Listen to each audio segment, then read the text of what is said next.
je suis très contente au nom de 100 pour un toit de vous accueillir si nombreux ce soir.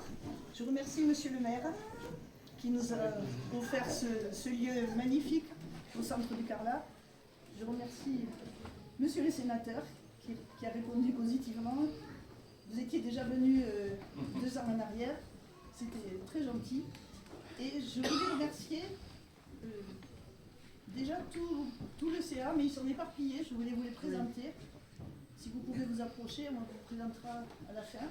Je voulais remercier aussi tous les artistes, bien sûr, Monsieur le maire l'a fait, tous les donateurs aussi, c'est une première cette année.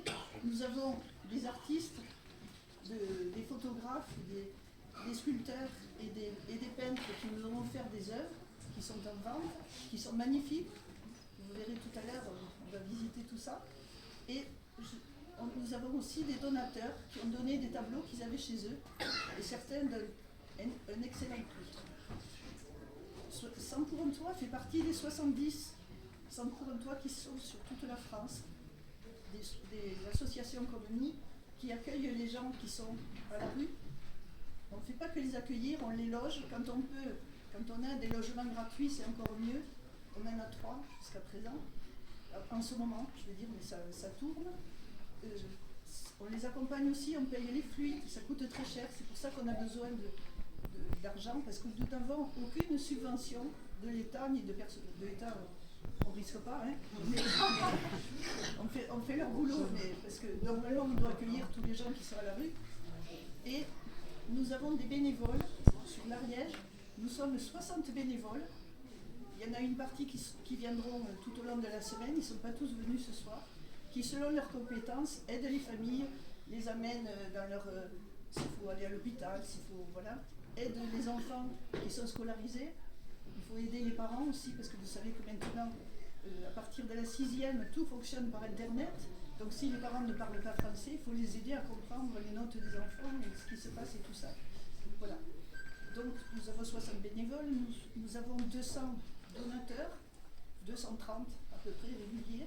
On peut donner, l'adhésion c'est 5 €, on l'a laissé à 5 € pour que le plus grand nombre puisse adhérer. Alors des adhérents, on en a 250. Des donateurs, on fait des reçus fiscaux. J'étais trésorière jusqu'à il n'y a pas longtemps. Vous avez reçu vos reçus fiscaux. Si vous ne les recevez pas, certains parmi vous envoient des sous par Internet, via la banque, et on ne sait pas qui c'est. Ils n'ont pas rempli de fiches, donc je peux pas faire, on n'a pas pu faire le reçu fiscal. C'est bon à savoir. Si vous ne recevez pas le reçu, vous écrivez à 100 pour un toit. C'est pratique, il y a des cartes en bas, on vous les donnera. Je voulais dire aussi que depuis que nous existons, on a créé l'association en 2018 et on a eu 5 familles qui ont reçu l'autorisation de travail pour le papa ou la maman, et puis la famille a suivi. Ils sont sortis du dispositif, certains sont en région parisienne, ils vont bien, d'autres sont vers Lyon, d'autres sont vers le centre de la France. Et depuis 2023, depuis l'été 2023, nous avons 5 familles qui ont eu au moins une personne ou 2 régularisées dans la famille. Alors tout ça, c'est grâce au travail de tout le monde, c'est grâce à monsieur le sénateur quand il peut nous aider, c'est grâce aussi à tous les employeurs qui se sont jetés à l'eau, parce que les familles qui sont sans papier n'ont pas le droit de travailler, mais quand elles veulent déposer un dossier à la préfecture, on leur dit « vous avez travaillé où ?» C'est le serpent qui se mord la queue. Donc on a trouvé un biais, c'est-à-dire qu'on trouve des particuliers qui leur font des chèques emploi-service, des CESU.